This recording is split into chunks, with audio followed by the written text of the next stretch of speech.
Est-ce que vous êtes déjà posé la question sur la différence entre le leadership style à l'américaine et le style de leadership à la française?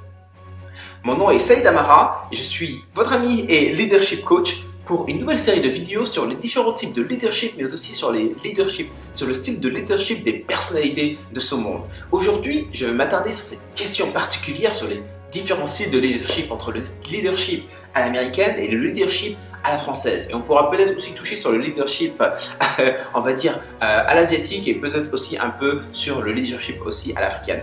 Mais aujourd'hui, c'est vraiment comparer les leaderships à la française et à l'américaine. L'un des traits que j'ai rencontrés dans ma carrière et avec les différentes entreprises pour lesquelles j'ai travaillé aussi et les différents clients avec qui j'ai travaillé en tant que consultant en leadership, c'est que le leadership à la française est très hiérarchisé. Je sais, je vais remonter des foules ici, mais c'est clair que il est difficile en France, dans les entreprises, on va dire, classiques, de se poser en tant que leader si on n'a pas des prérequis. Et les prérequis qu'on nous demande souvent en France, déjà, un, pour le recrutement, ou deux, pour les promotions ou pour les positions, c'est le diplôme.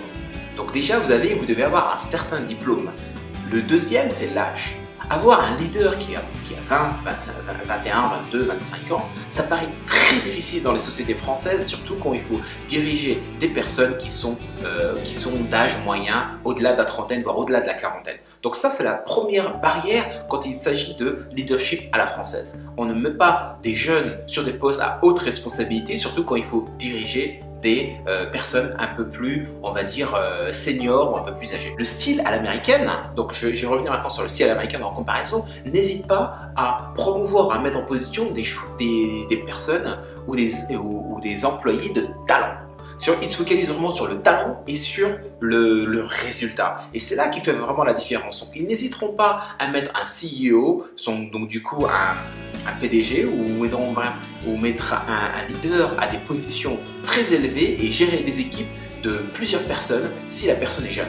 Donc on voit souvent dans les entreprises américaines des jeunes talents de 25 ans, 27 ans qui ont cet instinct de leadership et qui sont capables d'innover et d'emporter des équipes. Ils n'hésitent pas à les mettre au poste à responsabilité. Et donc c'est là la différence entre la France et les États-Unis en termes de leadership. L'autre différence aussi, c'est que en France, pour pouvoir monter les échelons et pour pouvoir prendre des décisions, il faut aussi, comment dire, respecter les niveaux hiérarchiques. C'est-à-dire qu'avoir accès à un leader qui est N+2 ou 3 au-dessus de soi est très difficile en soi. Ce qui veut dire, si aujourd'hui je suis, on va dire, un manager de niveau 3, je reporte à un manager de niveau 2 et au-dessus de lui, il y a un manager de niveau 1. Donc, si demain, je suis en tant que manager de niveau 3, je vais m'adresser directement au manager de niveau 1, il va y avoir une barrière à le manager de niveau 2 qui va se créer. Je dois aller d'abord consulter mon manager de niveau 2 pour pouvoir m'adresser avec lui et s'aligner. C'est mon manager de niveau 2 qui va ensuite présenter au manager de niveau 1. Et c'est là où est toute la différence. Aux États-Unis, on est sur une question de résultat et de ce qu'ils appellent eux l'empowerment. Ça veut dire tu as ton domaine d'expertise, d'accord? Tu as ton équipe ou ton projet à gérer. Et si demain tu dois présenter, comment dire, à ton responsable hiérarchique de niveau 1, alors que moi je suis ton patron de niveau 2, eh bien on ira ensemble dans cette salle de réunion et ce sera toi qui présenteras les résultats. Et c'est là que les managers américains ou les leaders vraiment américains voient toute la différence. Ça veut dire que si moi j'arrive à recruter le bon talent, la bonne personne qui est capable de faire le boulot et qui arrive à bien la gérer, mon boulot, c'est un boulot de leader, c'est un boulot d'emmener les équipes vers le haut. Et si j'arrive à trouver une personne qui est capable d'emmener mes équipes vers le haut et qui même va me remplacer, c'est que j'ai réussi mon boulot. Et moi, ce sera le temps pour moi de bouger au prochain poste. Donc ça, cette notion à l'américaine qu'on n'a pas peur de perdre son poste, mais plutôt essayer de faire monter quelqu'un avec nous pour que nous on puisse bouger soit plus haut ou alors de manière transversale ou latérale. Alors qu'en France, on est vraiment plutôt hiérarchique, bien que maintenant le style américain commence à introduire sur toutes les acquisitions dans pas mal d'entreprises, mais on prend une PME moyenne en France, typiquement française, vous voyez cette hiérarchie. Ça veut dire qu'on va monter les échelons, il faudra attendre que la personne qui est plus senior passe en retraite pour être remplacé. Alors qu'on n'a pas cette rotation des postes. Et c'est tout à l'honneur des entreprises comme General Electric qui ont imposé une politique de rotation des postes. Une personne qui est en poste plus de 3 ans sur le même poste va automatiquement être assignée à changer de poste ou à passer sur un autre poste, soit de manière transversale latérale, ou soit alors, si elle le mérite, à passer donc à un niveau à responsabilité au-dessus.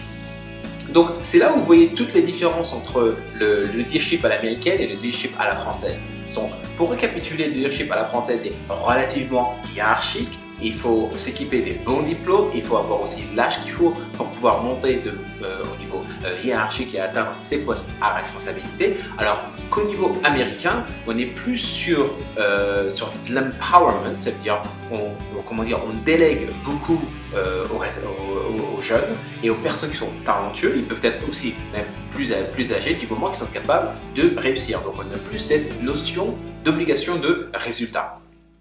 Alors, vous allez me dire, c'est tout beau, c'est tout rose, les Américains, ils ont tout compris, ça marche bien, je suis jeune, je vais pouvoir travailler à l'américaine, mais il y a un bémol. C'est-à-dire, aux États-Unis, on ne compte pas les heures, on est plus sur des obligations de résultats, donc du coup, on ne va pas forcément être au quotidien en train de voir ce que cette personne fait. Mais par contre, si jamais les résultats ne suivent pas, vous êtes la première personne à sauter. Donc ça aussi, c'est un autre risque qu'il y a dans le leadership à l'américaine. C'est la notion de responsabilité, mais vraiment très aiguë. Ça veut dire dès qu'on n'atteint pas les objectifs, le risque est très élevé d'être puni en étant, entre guillemets, puni, mais d'être soit dégradé ou soit vous perdrez peut-être votre emploi. Alors que sur des postes à la française, on attend généralement que la personne arrive à un certain niveau de maturité, donc elle est prête en termes qu'elle ait atteint un certain niveau d'expérience avant de lui assigner des postes à responsabilité. Donc généralement, quand la personne arrive à ces postes à responsabilité, elle a un niveau d'expérience un peu plus important, un peu plus de maturité. Donc on peut dire que cette personne aura moins de difficultés à gérer des personnes qui sont plus âgées ou plus seniors parce qu'il a grandi la boîte, il a fait ses preuves. Donc c'est un processus un peu plus lent dans les entreprises à la française, mais qui semble protéger un peu plus les leaders, alors que l'américaine, c'est un processus plus rapide qui semble avoir beaucoup plus de risques, mais avec les risques viennent aussi, des fois quand on y arrive, viennent aussi des gains très importants. Donc, je vous laisse juge de ces différents types de leadership. Et bien sûr, on peut après comparer les leaderships un peu plus asiatiques qui est plus la culture du respect de l'équipe dirigeante, des dirigeants, surtout au Japon et en Corée. Et même en Chine, donc du coup, s'il y a un dirigeant, il est plus âgé, il a cette maturité, donc on ne parle pas beaucoup en sa présence et on demande l'autorisation de parler parce qu'on a ce respect de la personne senior car elle incarne la sagesse. Et si on revient après des leaderships un peu plus atypiques, surtout dans les pays, on va dire, plus du continent africain, c'est des leaderships qui sont plus très hiérarchiques, du fait que l'Afrique a été colonisée par des pays européens, donc il y a un héritage, et donc vous sentez ce niveau très hiérarchique qui s'impose, donc qui fait qu'on retrouve un peu les traits de hiérarchie qu'on a en France, mais aussi un peu plus ardu du fait que c'est un leadership qui va être plus dictataire, c'est-à-dire on dicte aux gens ce qu'ils doivent faire plutôt que laisser les gens aller de leur propre initiative. Et il y a aussi un autre leadership que j'aimerais développer, que j'ai connu aussi dans mon expérience en étant dans la péninsule arabique, c'est aussi le style leadership du consensus et de consensus. Donc, vous savez, les pays arabes, ils sont originaires et issus de tribus, on va dire, tribales, et donc où on avait généralement ce qu'ils appellent un majlis.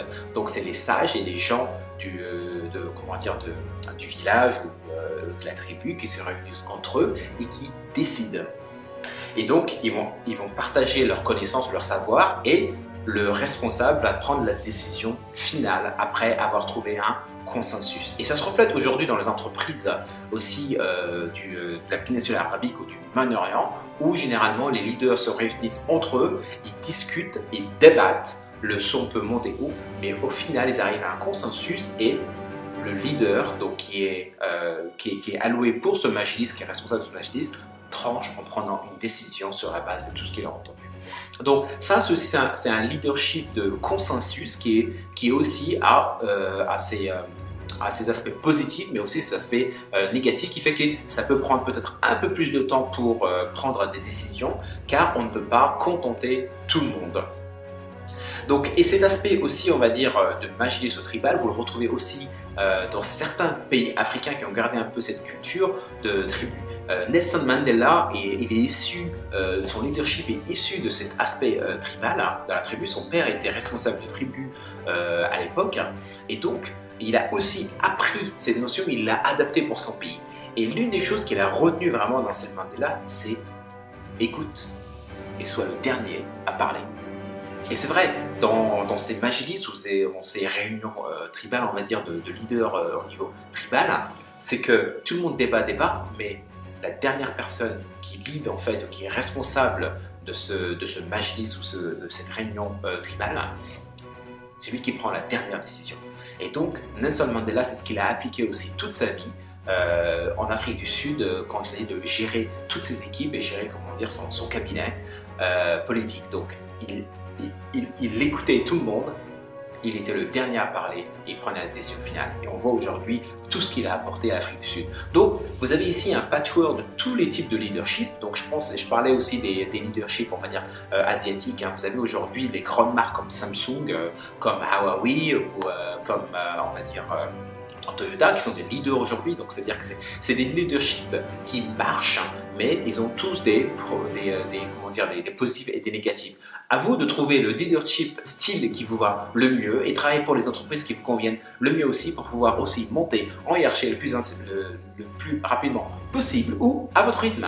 Et comme je dis toujours, le leadership commence par soi. Pour être un leader, il faut commencer d'abord par se leader soi-même, d'accord? Être un exemple de travail assidu, acharné, de passer à l'action et de ne pas attendre et de procrastiner. Là sont les vrais attributs pour commencer à devenir un leader. Et après, si vous êtes en poste en tant que leader, soyez pas juste un manager qui gère les équipes, mais soyez quelqu'un qui lead et qui ait des équipes derrière vous qui comprennent votre vision et qui vous suivent pour implémenter cette vision. Sur ce, si vous avez aimé cette vidéo, n'hésitez pas à mettre des pouces vers le haut. N'hésitez pas aussi à partager cette vidéo avec tous ceux qui vous pensez la trouveront utile. Et n'hésitez pas à mettre vos commentaires et aussi à souscrire au canal. Et comme je dis toujours, écoutez votre cœur, suivez vos passions et surtout, passez à l'action. Maintenant, ciao!